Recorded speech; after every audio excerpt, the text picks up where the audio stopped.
वो हत्या की फैक्ट्री चढ़ी। एक तरीके से वो बच्चों का नरसंहार हुआ साहब, पूरा सिस्टम सोया रहा और वो पूरा जो सिस्टम अभी तक अकाउंटेबल नहीं हुआ है। तो चाईबासा साहब में जो कुछ हुआ वो अनथिंकेबल है। आपने मासूम बच्चों को HIV संक्रमित ब्लड चढ़ा दिया। अब ये कह रहे हैं 1 महीने का विंडो पीरियड होता है। झूठ बोल रहे हैं साहब आप। जितने ऑपरेशंस होते हैं, जितने पूरे देश के बड़े बड़े अस्पतालों में, सब में 2 घंटे 3 घंटे में रिपोर्टें आ जाती हैं HIV पॉजिटिव है कि नहीं। इसका मतलब उनको भी 1 महीने का इंतजार करना चाहिए था। तो ये तो पूरे देश के सिस्टम पर आप सवाल उठा रहे हैं। ये कवर अप ऑपरेशन है। अभी तक FIR दर्ज हो जाना चाहिए था। जो संबंधित अधिकारी हैं जिनके नेग्लिजेंस से ये हुआ, स्वास्थ्य मंत्री को इस्तीफा देना चाहिए था, ACS पर कड़ी कार्रवाई करनी चाहिए थी, लेकिन कुछ नहीं हो रहा। निर्दोष बच्चों की जान की कीमत को क्या समझेंगे हेमंत बाबू। बस एक कवर अप ऑपरेशन चला दिया और अब जो झूठ का सहारा ले रही है स्वास्थ्य विभाग, ये तो पूरे कंट्री के हेल्थ सिस्टम पर ये प्रश्न खड़ा कर रहे हैं। और क्या इनके ब्लड बैंक में अगर 1 महीने का विंडो पीरियड 1 मिनट के लिए मान भी लेते जो ये गलत बता रहे हैं, तो क्या इनके ब्लड बैंक में इतना बैकअप नहीं है ब्लड का कि 1 महीने का इंतजार करें। संक्रमित ब्लड चढ़ा दीजिएगा। थैलेसीमिया तो पहले से है बच्चों को, अब आपने उनको एड्स भी दे दिया, यानी उनकी जो जिंदगी का सफर था उसको और आपने कम कर दिया। हत्या का मुकदमा दर्ज करना चाहिए संबंधित अधिकारियों पर। बाकी जो ब्लड बैंक है राज्यों में, उनके ऑडिट का भी आदेश दिया गया है, रिपोर्ट जल्दी सबमिट होगी, ऐसी बात की जा रही है। मीनवाइल सस्पेंशन हुआ है, 2-2 लाख के मुआवजे का ऐलान हुआ है। आगे बच्चों की जो मतलब जो खर्च आएगा इलाज पर राज्य सरकार उठाएगी। देखिए, थैलेसीमिया ऐसे भी एक सीरियस बीमारी होती है। ये ट्राइबल क्षेत्र में काफी पाया जाता है और उसके ऊपर आपने बच्चों को एड्स दे दिया, HIV पॉजिटिव ब्लड चढ़ाकर। तो सरकार ने तो जो बच्चों के जीवन का अंतराल था, जितना उनकी जीवन बची हुई थी, उसको और कम कर दिया साहब। अब क्या बीती होगी उनके जो माँ बाप है उन पर। उनकी क्या गलती थी साहब। जिंदगी की आस में वो गए थे और आपने उनको मौत के करीब ले आने का काम किया। स्वास्थ्य विभाग के सस्पेंशन से काम नहीं चलेगा। इनको इनके खिलाफ FIR दर्ज करना चाहिए जो संबंधित अधिकारी हैं। और ये जो नया नैरेटिव रच रहे हैं कि 1 महीने के पीरियड तक इनको वेट करना चाहिए था, तो क्यों नहीं किया। ACS पर भी कार्रवाई होनी चाहिए। अब आते हैं दूसरे मुद्दे पर। इलेक्शन कमीशन ऑफ इंडिया आज FIR की घोषणा करेगी। उम्मीद जताई जा रही है कि 10 से 15 ऐसे स्टेट्स होंगे जो फर्स्ट फेज में चयनित हो गए, जिनमें इलेक्टोरल रोल के लिए FIR की घोषणा होगी। You take on that. आपके विरोधी बड़े इसके अगेंस्ट हैं।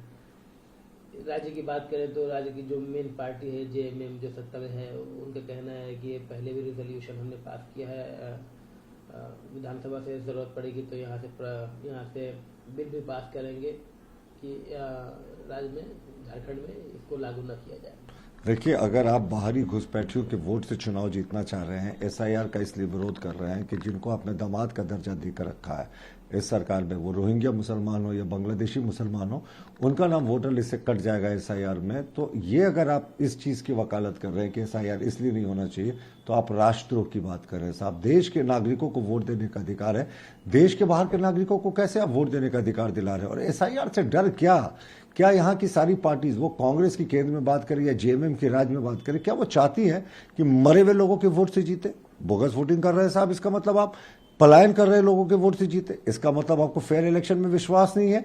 और तीसरा, घुसपैठियों के वोट से अगर आप जीतने की सोच रहे हैं साहब, तो ये नरेंद्र मोदी जी के नेतृत्व का नया भारत है। चुनाव आयोग पूरे तरीके से स्वतंत्र है और वो SIR होकर रहेगा। आप कुछ भी कर लें, वो है ना, तू हाँ कर या ना कर, SIR तो होकर रहेगा।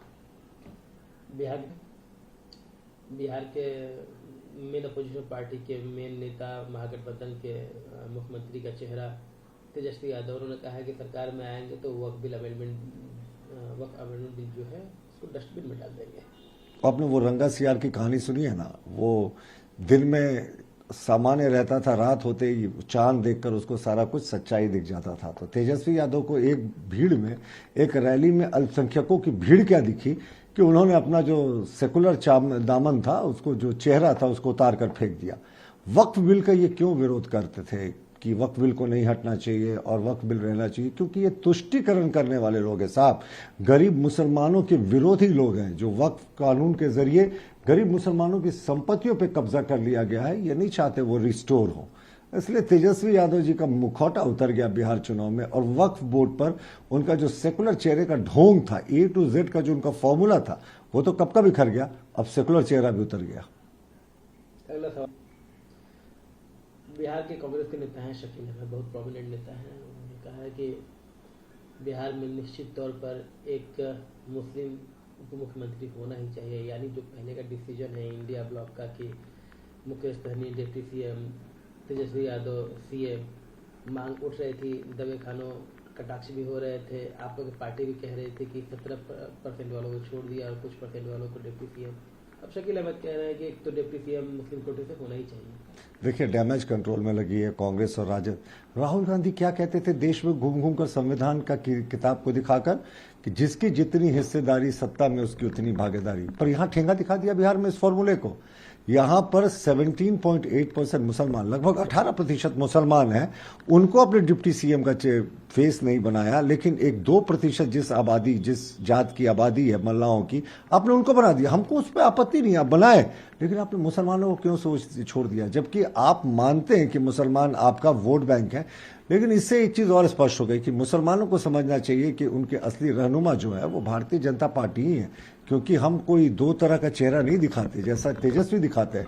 मुसलमानों से वोट लेने के लिए ये टोपी पहन लेंगे, सब कुछ पहन लेंगे, नमाज अदा कर देंगे, सत्ता में भागीदारी होगी ना तो सब टाइम टाइम फेस हो जाता है। कोई मुस्लिम चेहरा नहीं दिखाया, अब डैमेज कंट्रोल कर रहे हैं। संभवतः एक मुस्लिम चेहरे का ये घोषणा भी कर देंगे डिप्टी सीएम में कि बनाएंगे, लेकिन it's a case of too little too late, जनता जान गई है। नीतीश कुमार बिहार के मौजूदा मुख्यमंत्री, उन्होंने कहा है कि एक टाइम था जब बिहारी कहलाना अपमानजनक हुआ करता था, लेकिन अब गौरव की बात है, क्योंकि अब ना तो करप्शन है, ना तो डर का माहौल है, as compare to the period before 2005। सवाल ये है कि अभी भी 20 साल तक सत्ता में रहने के बाद भी अभी भी एनडीए को या नीतीश कुमार को उस पीरियड से कंपेयर करना क्यों पड़ता है? क्योंकि वो पीरियड एक ऐसा कार्यकाल था जिसको बिहार कभी भी याद नहीं करना चाहेगा। कहते हैं ना डार्क पीरियड, जैसे हिस्ट्री में हम पढ़ते हैं डार्क पीरियड, वैसे ही ये डार्क पीरियड था बिहार का। 15 वर्षों तक लालू यादव और राबड़ी देवी ने बिहार में जो स्थितियां उत्पन्न कर दी थी, वो बिहारी शर्मसार होता था खुद को बिहारी कहलाने में। आज तो बिहारी गर्व से कहता है कि मैं बिहारी हूं, और तमाम तरीके से बिहार की जो प्रगति थी वो रुक गई थी, वो फिर से रिवाइव हो गई है। तो ये याद दिलाना हमारा कर्तव्य है साहब कि कहीं भावनाओं में बहकर आपने तेजस्वी यादव को वोट दे दिया, तो ये तो उनके ही बेटे हैं जिन्होंने जंगल राज को बिहार में कायम किया था। तो जब पिता इतने कुख्यात थे उस समय अपने शासनकाल में, तो पुत्र से आपको क्या उम्मीदें हैं? और पुत्र ने भी तो अपना असली रंग दिखाना शुरू कर दिया। A to Z की राजनीति की बात की थी, अब जातीय स्तर पर उतर गए। फिर बात कहा था सेकुलर चेहरा है, अब तो मुस्लिम तुष्टिकरण पर उतर गए वक्फ बिल के मुद्दे पर बोलकर। तो बिहार की जनता कभी नहीं चाहेगी कि उस जंगल राज की पुनरावृत्ति हो और तेजस्वी यादव जैसे जो लोग हैं वापस सत्ता में आए।